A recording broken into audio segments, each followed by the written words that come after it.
Do you know what doing all this puts me in the mood for?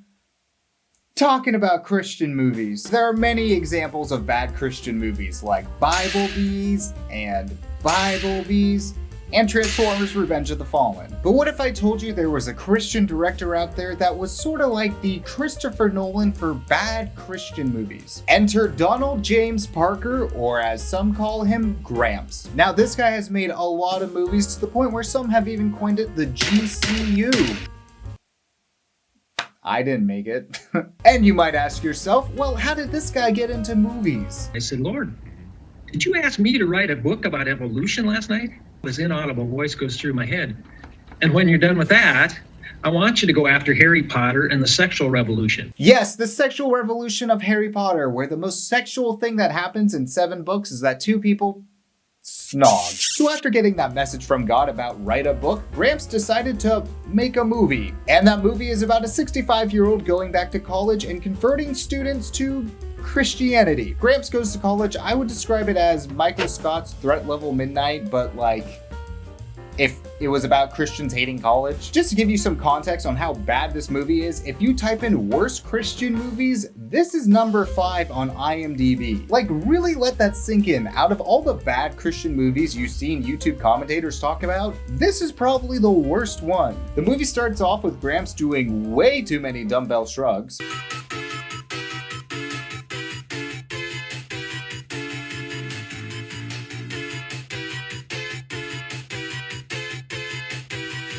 What, are you trying to get like the biggest traps in the whole freshman class or something? So you might be asking yourself, why does this old man want to go back to college? I get it. It's the babes. No. Because I'm going to war. Oh, you know the streaming war is more of like a metaphor, right? Oh, what's that? You're going to war in the name of Christianity? You know, the last time people did that, they really regretted it. Those kids are being brainwashed by liberal, secular humanist professors who use their power over the mighty GPA and their influence over developing young minds. That is the first thing colleges tell their students to do. You know, it's like pick up your college schedule, pick up your ID, denounce God. So then we meet Stephanie, who's a student that goes to the college that Gramps is also going to, and she's annoyed because as a senior, her parents are making her live on campus. But to have to stay in the dorms, it's humiliating. I'm 21 now. Yes, if you want to save money, you gotta put your kid in student housing. Everyone knows that's the cheaper option. You're a senior. You only have to do it 1 year. And the next time you want to drink and drive, maybe you will think about the consequences. What? The daughter says this so casually, like, Mom, you know I was just coming back from the Taylor Swift concert, and those dances can be so sexual. I couldn't even think straight, let alone drive straight. There is no doubt that I'll have to hear about your generosity for the rest of my life. Why won't you buy me a new car? You know, maybe it's because you crashed the last one. Cars aren't like goldfish. You don't get multiple tries. This sucks. I hate it. If I was to quit school, Dad wouldn't have to pay child support anymore. Wait, why is your dad paying child support? You're 21. I'm 21 now. Does child support only stop when your kid stops acting like a child? Because if that's the case, this dad is... Why won't you buy me a new car? Now it's Gramps' first day of college, and let me tell you, he's in for a surprise. I'm looking for Hickerson Hall. I thought this was it, but this appears to be a girls' dormitory. Oh, this is Hickerson. It's a co-ed dorm. Co-ed? Co-ed dorms? What happened to this country? Next you're gonna tell me there are co-ed bathrooms. Is this for your grandson? Excuse me? The room. Is it for your grandson? What's the matter? Don't you have any sexagenarians ever stay in his dorm? What? A sexagenarian. Wow, that sounds like a very specific category for a very specific website. Sexagenarian. It means someone who's 60-something years old? Oh. I mean, I was sort of right. And just watch Gramps' first interaction with his roommate. Why are you in my room? Your room? Well, if you're Brad Hansen, that would make this our room. Why are you going to college? You're just gonna take this man at his word? You don't want to see any paperwork or anything? You're just gonna be like, oh, well, you know, I guess my roommate's a sexagenarian. Is that a Bible you're reading? Affirmative. That's cool. No, it's not. I mean, here I was worried about getting a party animal for a roommate. Well, I've been called an animal before. Never a party animal. What animal did they call you? Yeah, people used to call me the anteater. I think you can figure that one out, yeah. Don't introduce me to your mom's sister, okay? So Gramps goes to his first class, which happens to be biology, where he meets Michaela, who is also Christian. We also meet Professor Tucker, who, teaches biology, so naturally, she hates God. I would like all of you who believe that God created the universe and life as it is to stand up. Dude, this is not how biology class goes. You learn, what a proton is, and, organs, and not the piano type. I don't think in any of my bio classes did God come up once, because that would be an insane thing to do. So Professor Tucker and Gramps have this back and forth where Gramps quotes the Bible. Well, the fool has said in his heart that there is no God. And then Tucker says that the Bible is just folklore. It's easier than working with minds that have been filled with a lifetime of superstition, folklore. And that's it. But apparently to other students, that back and forth was a sparring between two great debaters. I heard some old guy went toe-to-toe with her. I heard she was challenged by a student today. Tucker drilling into him with her piercing eyes. She did. But he took her best shot. It really wasn't. If a student got up and said that he believed the Bible over basic biology, people would think he was making a prank video. But this was such a big deal that students want to have Gramps' signature. Really autograph Gramps? I'm sorry, but no. These kids are trying to steal Gramps' identity or something, because I refuse to accept that these students would want this man's signature based on what he said in bio class. I've gathered a wealth of knowledge and wisdom over my lifetime, and I just wanted to share it with anybody who would like to listen. Oh yeah, you want to teach young minds about what you've learned throughout life, and that's why you became a student. Checks out. After this riveting conversation, we meet Stephanie's ex-boyfriend, Jace, who is one smooth talker. Your mouth's saying one thing, but your eyes are telling me you still want me. Yeah, Shakespeare must be really jealous he didn't come up with that one. So Jace is trying to recruit athletes for his intramural sports team. Gramps is interested in joining Jace's team, but Jace doesn't want him to be on his team because, he's old as fuck. Well, I don't think they have shuffleboard, but I think you could be a manager for some lame team. Maybe I could start my own team. Why did you say that like a question? Maybe I could start my own team. So Gramps is 100% down to make his own intramural sports team, but he wants very specific people to be on that team. We only want to recruit people that love the Lord. Jesus Christ, man. Did I just make a pun? So Gramps' hard line on biology really gets Michaela thinking. I used to think that universities were supposed to teach us how to think. But I'm starting to realize that they're trying to teach us what to think. Yeah, universities want to teach you what to think, and I just don't believe in the way they teach math. I should also mention that Stephanie is an ex-Christian, and the movie constantly shames her for that. A double-minded woman is unstable in all her ways. She seems to have her mind totally set on having fun. I really sensed that she knew him at one time, and now she's running away from him. If that's true, she's running as fast as she can. Well, she used to believe in God, and now she doesn't, so she must be the devil. I also want to point out that this movie always picks on women. Like Gramps is fighting with the woman professor and then arguing with the woman working the front desk. And then they don't really treat Stephanie that well. What do you know about maturity? Why don't you just call... Yeah, control bird. What are you doing? I'm trying to salvage what little dignity you have left. Yeah, you put your hand over her mouth because whenever she speaks or stands up for herself, it's not very ladylike. That's the man's job. Anyways, so in the next biology class, Gramps starts to dunk on natural selection. And this is where I knew that no one working on this movie actually went to college. Then why does it say in the book, natural selection causes the evolution? Dude, natural selection is the evolution because that's what it takes to survive. A black bear isn't going to survive in Antarctica, but a polar bear will because its fur is thicker. I think I've sufficiently introduced my fellow students here to the concept that just because something's written in a textbook, that doesn't make it the truth. Yes, T. Ford. What is cognitive dissonance? Correct. Pardon my French here, Professor, but it just seems to me that these textbook authors, with your help, are trying to sell us a crock, and that crock ain't full of butter. Do you think people were really laughing there, or was it added in? Because I can't tell. So after all this back and forth, you would think Professor Tucker was over Gramps' whole shtick here, right? No. How about we just take this discussion offline? Perhaps you and I could meet over a cup of coffee. Bro, what? She's taking him on a date now? She asked him out in front of the entire class. Like, there's no way other people aren't gonna hear about this. And if you think, well, maybe this is just some innocent coffee debate, you would be wrong. Just listen to how she talks about Gramps to her teacher friend. It's been a while since I've had such a worthy adversary. A worthy adversary? I could find a 5th grade book report that would dismantle this guy's entire argument. Bold, intelligent. Handsome? I guess some women might find him attractive.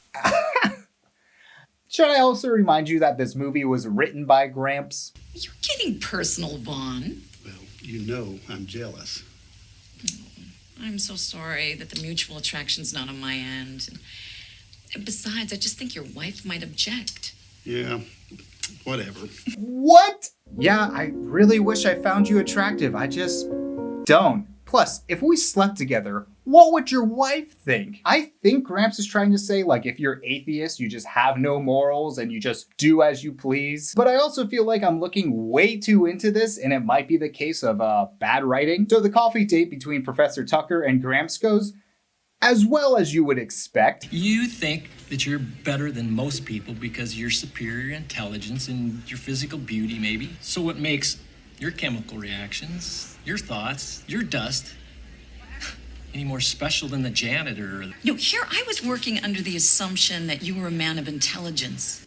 Why? But in this conversation, we do understand Gramps' philosophy of God. Gramps' take is if Professor Tucker is right and there is no God, then who cares, because we'll all be dead. If you're right and there is no God, you'll never know it. But if Gramps is right and there is a God, God will then punish Professor Tucker because she didn't believe in him. On the other hand, if I'm right, you're gonna know full well, and you're gonna know that you blew it big time. Which is just a scare tactic for people to follow you. The whole point of religion is supposed to teach you how to be a good person, like love your neighbor, treat others how you would want to be treated, all that stuff. Religion isn't something you're supposed to hedge your bets on, which again, this is what religion is supposed to be about. There have been bad actors in this that have not had the best intentions, including this guy who is just a bad actor. But after being scolded for her life choices, Professor Tucker has to be over this guy, right? How about I treat you to dinner sometime?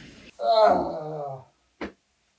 God damn. Later on, Gramps' roommate goes out drinking and he comes home and gets a stern talking to from Gramps about the dangers of drinking and women. With the sexual revolution in full bloom, Stephanie probably believes that premarital sex is just fine. Yeah, Brad, you gotta be careful with women. A lot of them don't care about your personality and just want whatever is in between your legs. I've always had the goal of getting into my marriage as a virgin. Man, with that type of dedication, you'll be the CEO of Reddit in no time. So at the dinner date, Professor Tucker tells Gramps exactly what she wants to do to him. I would just like to put you on the end of a pin and just study you with a magnifying glass, microscope. Just figure out what it is that makes you tick. Ooh, yeah, you're gonna put me under a microscope and see what makes me tick? And tell me with a straight face that this doesn't look like Gramps is leaning into Professor Tucker to smell one of her farts? Eat. Oh, absolutely.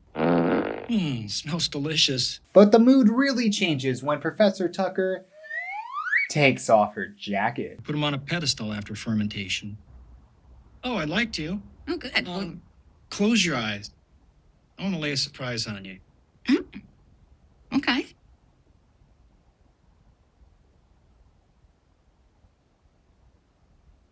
Wait, what are you doing? I'm hot. Do you want me to look at you while we're talking? Well, of course. Then you have to cover up your charms. Dude, that is the most conservative dress I have ever seen. Gramps is just one of those guys that can't control himself when he sees a woman's ankle. Also, you go to college, you definitely see more revealing clothes than this. But guys, don't worry, this is when the dialogue starts to get really good. Have you ever considered just grabbing me and having some fun? Okay, sorry. Now the dialogue gets good. Oh, you don't need to be afraid, honey. You can take advantage of me any way you want. Okay. but it gets good now. Okay, so if you won't take advantage of me, then I am gonna take advantage of you. Yeah. You know what? Gramps is right. Women only have one thing on their mind, and it's sick. So Gramps runs away because, premarital sex is sort of scary. So at this point, Professor Tucker is really upset that she didn't get to live out her fantasy of being with a sexagenarian and decides to drink and drive. Oh no, don't drink and drive. Your dad's gonna have to pay child support again. And if you need a reminder that Atheist Bad, the guy who has a wife, pops up and is with another woman. Atheist Bad. But Michaela's spider sense is tingling that something bad is happening to Stephanie, and she's right because Stephanie is at a party drinking. They're playing the game where two people take shots in front of the rest of the party. Yeah, that drinking game where you just take shots in front of everyone. It's called Shotarooski. But Stephanie forgot she's really bad at this game. You okay? I mean, I'm sure she's fine. Like, how much did she even drink? What was she drinking? I was a Everclear, 190 proof. Oh, whoa, all right. That's a bit intense, but she didn't have that much, right? She had 20 shots in 3 minutes. Excuse me, what? 20 shots of Everclear in 3 minutes? Just to give some context, in a fifth, there are 17 shots. Like, they're gonna serve this woman's blood at mass instead of wine. She has no vital sign. What are you saying? I'm saying she's dead. Oh, yeah, dude. Vibe of the party is sort of dead now, too. And instead of helping this dying woman, everyone at the party just runs away. Oh, man, we gotta get out of here. No. I'm sure they're all just a bunch of atheists. So everyone shows up to the scene, and Gramps' roommate just starts screaming at Professor Tucker. How can you wire your teeth get something useful in biology? Like now alcohol fried their brain cells even kills people. Yet you waste your time to historical fairy tales about evolution. Yeah, how dare you not teach me that taking 20 shots in 3 minutes is a bad idea. Don't worry though, guys. Michaela's gonna pray over Stephanie to try and bring her back to life. I need to pray over her. Please give her a second chance. I command this body to be restored to life in the name of Jesus Christ. Awake, Stephanie, and arise. Come on, guys, just believe. She's moving. She's alive. Woo! We did it, guys! Now just remember, if a friend or family member dies, it's because you didn't believe in God enough. And I'm gonna tell you right now, Graham is not happy with you. So everyone's calling this a miracle, but I have to point out that the two people that pronounced her dead was a drunk college student and this teacher. I just feel like it's more likely that these two couldn't find a pulse rather than Michaela praying someone back to life. I should add that this experience makes Stephanie believe in God again, so awesome. Hopefully you can speak for yourself now. I saw fire. Oh no, where? Huh. Someone's gotta notify Smokey the Bear. So all this makes Professor Tucker question her emotions. Emotions, they make us weaker, vulnerable. No way, you're telling me a Christian movie just said that women can't handle their emotions? Whew, what a shocking take. So all this makes Professor Tucker question her life and she starts to believe in God. Tucker continues to spiral as she sees a piece of paper with directions on it. Yeah, but what about the information? Like, how do you classify that? The sentences that tell you which streets to turn on, the freeway exits to get off. I mean, can information be considered matter or energy? I don't know what this woman is saying, but I do think it all makes a lot more sense when you realize that this woman is blackout drunk. You're drunk. No. And she must have one nasty hangover because she doesn't even show up to work the next day. Professor Tucker is no longer employed by this university. Yeah, she went on Twitter last night and gave her honest opinion of Ghostbusters 2016. Any clue what happened? I'm not sure.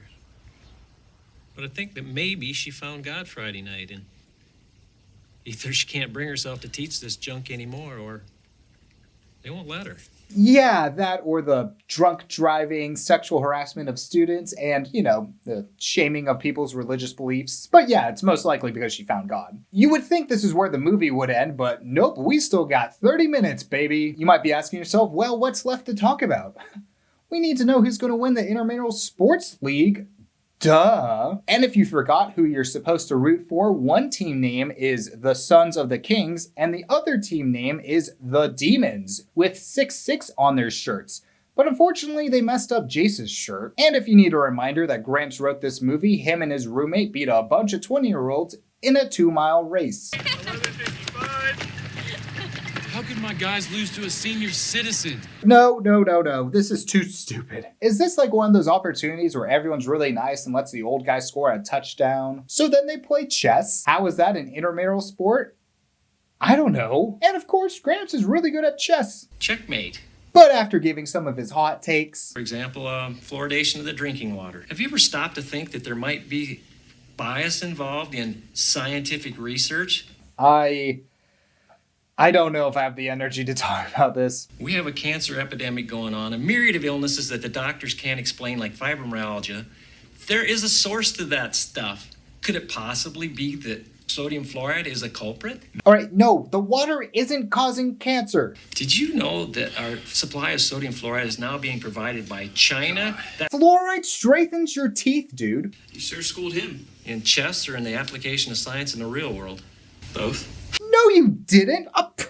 Google one thing here, Gramps. Then we move on to basketball, where they don't play basketball, they just shoot around. I legit think they're playing horse. And I know this is going to surprise you guys, but yes, Gramps does win the game of horse. Did I mention that Gramps wrote this movie? We don't score more points than the Sons of the King this season. We're not going to get a chance to catch them. Don't use that name in front of me. Use the term the enemy. Oh my god, that is so stupid. We need to get rid of them. What, bump them off? Bro, did you seriously just suggest killing a senior citizen because he's beating you in an intramural tournament? What, bump them off? I can't. So to prevent Gramps from competing, Jace and his friend come up with a little scheme to get Gramps kicked out of school. Again, this is for a intramural league, not the Super Bowl. The school doesn't even do an investigation. They're just like, oh, thank God we can get this guy out of our school. And then some allegations came up that, well, sealed your fate. Allegations? I think I understand now. Perfectly. You don't even want to know what the allegations are? You're just gonna walk away? It was for buying alcohol for minors. Yeah, I feel like you could have fought that. Did you not want an investigation open on you? Like, what else have you been doing? So, Gramps has been expelled. I know. And now, he can't play in the big championship tennis game. But Gramps decides he's going to teach his roommate all about tennis so he can play in the big game and also teach Bible studies to the community. And this all leads to the most Christian movie montage I have ever seen. And feel pain. The heat burns the chaff and briars. Now we are stepping out of the fire. We are stepping out of the fire. We've been purged from our fleshly desires. All right, I'm sorry, but the puppets, they get me every time. So it's time for the big match, and it's going back and forth. Come on, Brad!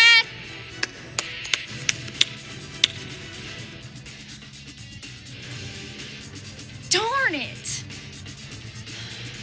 That's a set for Jace, 7-5. I love it when people tell me about the epic climax rather than, show me the epic climax. But now it's game point. Whoever scores here wins it all. Yes! You did it! Yes! Wow, that was underwhelming. Like, you didn't even try. Like, what were you doing? You were willing to kill someone over this. Also, I want to point out, for the game of horse, they had a ref there, but for the final game to decide the winner, they don't have any official there. You go to hell. You go to heaven. Heaven. Jace, I'm going to be praying for you. Don't waste your breath. Prayer's never a waste. Yes, that was pretty lame, but also it was sort of cool. It's like when someone is yelling at you and then you yell back about how much you like them. It's like a little Uno reverse. So Gramps has accomplished his mission and is going back home. And he gets a letter from a special someone. I just know that someone is holding my hand as I travel the path that I never thought really existed. Thank you for shining your beacon into the sky, where I found the light of the world. Doctor, Maggie Tucker. Jesus fucking Christ. And yes, that one was a pun. I just can't figure out why Brad didn't come up here to say goodbye to me. Wait, his roommate isn't saying goodbye to him? This guy trained you for weeks about everything he knew about tennis, and you don't say goodbye to him? That's messed up. He's gonna kill me for telling you this, but he didn't want you to see him cry. Oh, bullshit. Man up and say goodbye to your friend. God isn't gonna send you to hell for crying. What is all this? It's your fan club. Alright, why? Why does Gramps have a fan club? Could you imagine being at a school that had a fan club for one student at that school? Like, I would think that was a cult. Oh boy, okay. So that was Gramps Goes to College, and yeah, I think they missed the mark on a few things. I don't think he understands the fundamentals of evolution and also takes away the wrong things in religion, and also, pun intended, thinks he's holier than thou. I'm not kidding here, Gramps has a full cinematic universe worth of movies, and if you got to this point in the video, please do the YouTube-y things or like send this video to a friend because I want to talk about more of Gramps' content. I had a really good time making this video and I hope you had a good time watching it, and I'll catch you on the next one.